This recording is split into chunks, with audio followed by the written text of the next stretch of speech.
ஒரு பக்கத்துல ராசியில ஜென்ம குரு அப்படின்னு நம்ம எடுத்துக்கிட்டாலும் கண்டிப்பா குரு நம்மை கண்டிப்பார், தண்டிக்க மாட்டார். அப்போ குரு அப்படிங்கிறவரு நமக்கு ஒரு குரு தான். அவர் நம்மளை நல்வழிப்படுத்துவார். அதுதான் அவருடைய வேலை. 3ஆம் இடம் சொல்லக்கூடிய வெற்றி ஸ்தானத்தில் கேது சேர்க்கை. சின்ன சின்ன throat, ENT, ear nose throat சம்பந்தப்பட்ட ப்ராப்ளம்ஸ் ஏற்படுவதற்குண்டான அமைப்பு இருக்கு. பெருசா ஒன்றும் பிரச்சனை கிடையாது. ஜஸ்ட் இதை கவனமா பார்த்துக்கிட்டா போறோம். இப்போ திருமணம் அப்படின்னு ஒரு வேளை நிச்சயம் ஆச்சுன்னா கூட அதை செய்யறதுக்கு நம்மகிட்ட வருமானமோ வசதியோ பணமோ இல்லையேன்னு வருத்தப்படாமல் அதனை செய்து முடிக்கக்கூடிய அமைப்பு என்பது இவர்களுக்கு ஏற்படும். நடுவயதில் இருக்கக்கூடிய மிதுனராசி நபர்களுக்கு, திருமணத்துக்காக காத்திருக்கக்கூடிய நபர்களுக்கு வரன்கள், வாய்ப்புகள், நல்ல வரன்கள் ஏற்படும். என 7ஆம் இடத்துக்கு குரு பார்வை.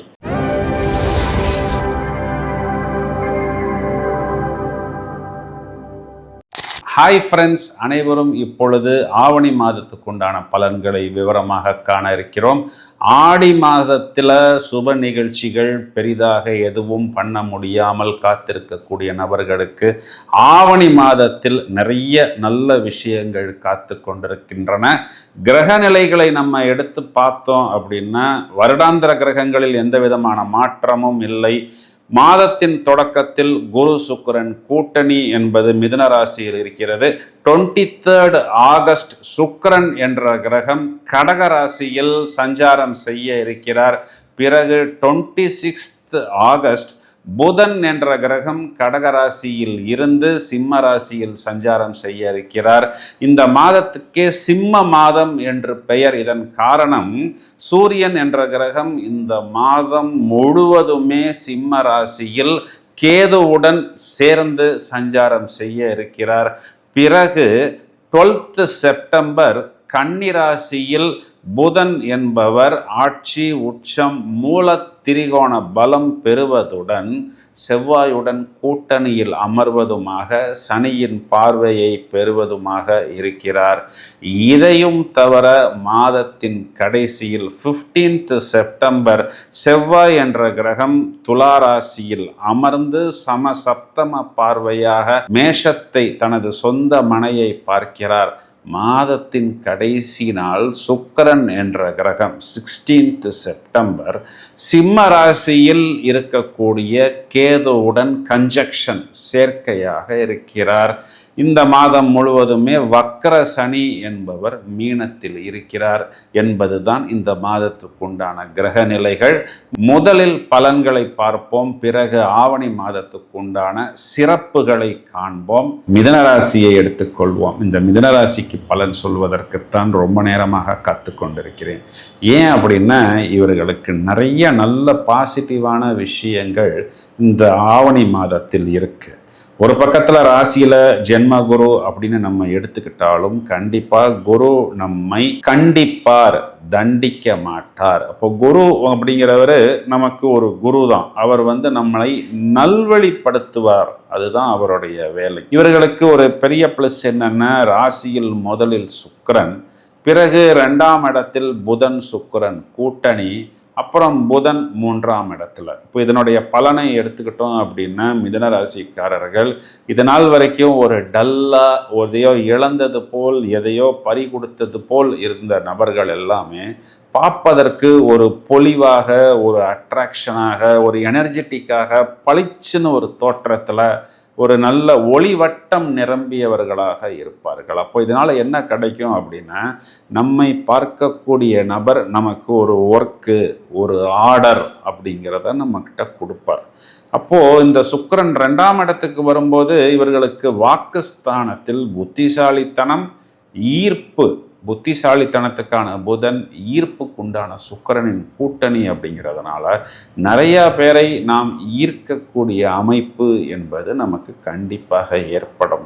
அதில் நல்ல கிளைண்ட்ஸு, நல்ல பே மாஸ்டர்ஸு, யாருடன் நம்ம ட்ராவல் பண்ணினா நமக்கு பெனிஃபிட்டோ அவர்களை நீங்கள் பத்திரமா ஒரு ஃபெவிகால் போட்டு ஒட்டி கொள்ள வேண்டும் அப்படின்னு சொல்லுவது தான் உண்மை. அப்போது கொடுத்த வாக்கை காப்பாற்றுவது, வருமானத்தை ஈட்டுவது, தொழில் அபிவிருத்தி, நிறைய கடன்களை அடைக்கக்கூடிய அமைப்பு எல்லாமே ஏற்படும். பிறகு இந்த புதன் சூரியன் கூட்டணி 3ஆம் இடம் சொல்லக்கூடிய வெற்றி ஸ்தானத்தில் கேது சேர்க்கை, சின்ன சின்ன throat, ENT, ear nose throat சம்பந்தப்பட்ட ப்ராப்ளம்ஸ் ஏற்படுவதற்குண்டான அமைப்பு இருக்குது. பெருசாக ஒன்றும் பிரச்சனை கிடையாது, ஜஸ்ட் இதை கவனமாக பார்த்துக்கிட்டா போகிறோம். பயணங்களில் கூடுதல் கவனம் அப்படிங்கிறது தேவை. இதில் இன்னொரு விஷயம் என்னன்னா, பயணஸ்தானத்தில் ஆன்மீகத்தை குறிகாட்டக்கூடிய கேது இருக்கிறதுனால ஆன்மீக ஆலயம் சம்பந்தப்பட்ட கோயிலுக்கு போகிறது, இதெல்லாம் மிதுன ராசிக்காரர்கள் இந்த ஆவணி மாதத்தில் கண்டிப்பாக செய்வார்கள் அப்படிங்கிறது தான் நிதர்சனமான உண்மை. பிறகு இவர்களுக்கு ராசியாதிபதி 4ஆம் வீடுன்னு சொல்லக்கூடிய கன்னி ராசியில் ஆட்சி உச்சம் மூல திரிகோணம் அப்படிங்கிற அமைப்பில் விழுவதனால், இந்த புதனை சனி பார்ப்பதனால் இடம் பூமி சம்பந்தப்பட்ட விஷயம், தொழில் சம்பந்தப்பட்ட விஷயத்துல கண்டிப்பாக கூடுதல் எஃபர்ட், கூடுதல் கவனம் போடுவார்கள் அப்படின்னு சொல்வது தான் நிதர்சனமான உண்மை. அதற்குண்டான அமைப்பு ரொம்பவும் பரபரப்பாக செயல்படக்கூடிய அமைப்பு, அந்த லாபத்தை எடுத்து கொள்ளக்கூடிய அமைப்பு, இதை வைத்து நிறைய கடன்களை அடைக்கக்கூடிய அமைப்பு.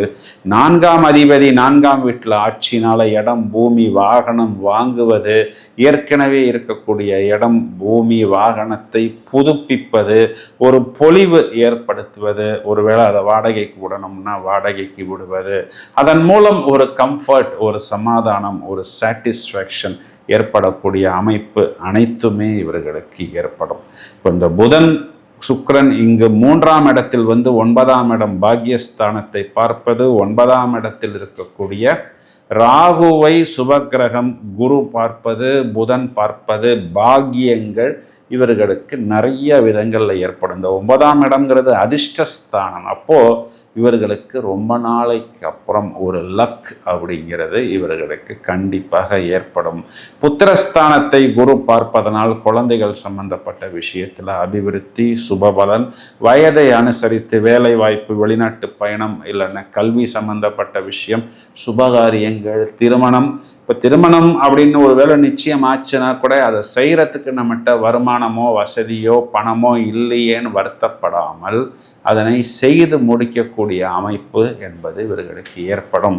நடுவயதில் இருக்கக்கூடிய மிதுனராசி நபர்களுக்கு, திருமணத்துக்காக காத்திருக்கக்கூடிய நபர்களுக்கு வரன்கள், வாய்ப்புகள், நல்ல வரன்கள் ஏற்படும். என 7ஆம் இடத்துக்கு குரு பார்வை, இது எல்லாமே இவர்களுக்கு ப்ளஸ் தான். இப்போ இவர்களுக்கு 7ஆம் இடம், 9ஆம் இடம், 10ஆம் இடம், பிறகு 11ஆம் இடம். 11ஆம் இடம் எப்படி பலம் பெறுதுன்னா, 4ஆம் இடத்துல இருக்கக்கூடிய செவ்வாய் 8வது பார்வையாக மேஷத்தை பார்க்கிறார். பிறகு அதே செவ்வாய் 5ஆம் வீட்டுக்கு வந்த பிறகும் கூட 7ஆம் பார்வையாக மிதுன ராசிக்கு 11ஆம் இடம் லாபஸ்தானத்தை பார்ப்பது, செவ்வாய்க்கு குரு பார்வை அப்படிங்கிறது குரு மங்கள யோகமாக வருகிறது. ஸோ எந்த ஆஸ்பெக்ட்ல நம்ம தேடி பார்த்தாலும் மிதுன ராசிக்காரர்கள் ரொம்பவும் பரபரப்பாக சுறுசுறுப்பாக செயல்படுவார்கள்.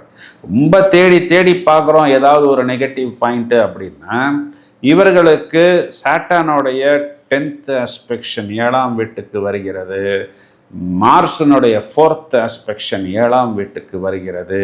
இருந்தாலும் இதே 7ஆம் வீட்டுக்கு குரு பார்வை வருவதனால் இதனால் நமக்கு ஒரு பெரிய மைனஸ் அப்படின்னு நம்ம எடுத்துக்கவே முடியாது. இப்போ சாட்டனுடைய 3rd ஆஸ்பெக்ஷன் 12th ஹவுஸுக்கு வருவதனால் ஒருவேளை இரவு நேரத்தில் தூங்கும் பொழுது ரொம்பவும் குழப்பிக்கொள்ளாமல், இந்த வாக்கிங் ஜாகிங் போகும்போது கொஞ்சம் பாதங்களை பத்திரமாக பார்த்து கொள்ள வேண்டும். இது ஒன்று தான் தேடி பார்த்தா ஒரு 10% இல்லைன்னா ஒரு 5% மைனஸாக சொல்லலாம்.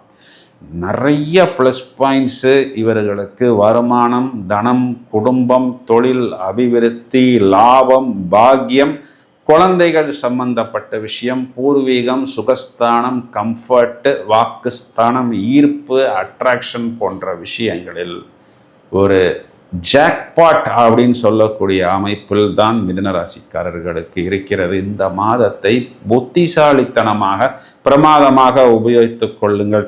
ஆவணி மாதத்துக்கு உண்டான சிறப்புகளை இப்பொழுது காண்போம். எல்லா மாதங்கள்லையும் ஆவணி மாதத்துக்கு உண்டான தனி சிறப்பு, சூரியன் என்ற கிரகம் தனது சொந்த வீட்டில் இருக்கிறது.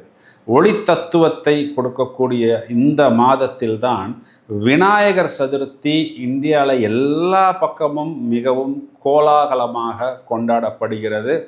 ரிஷப பஞ்சமி மகாலட்சுமி விரதம் இந்த ஆவணி மாதத்தில் தான் இடம்பெறுகிறது. ஆவணி மாதத்தில் மூல நட்சத்திரம் வரக்கூடிய நாள் ரொம்பவும் விசேஷமான நாள். இந்த நாளில் நிறைய விவகாரங்கள் ஒரு முடிவுக்கு வரும்.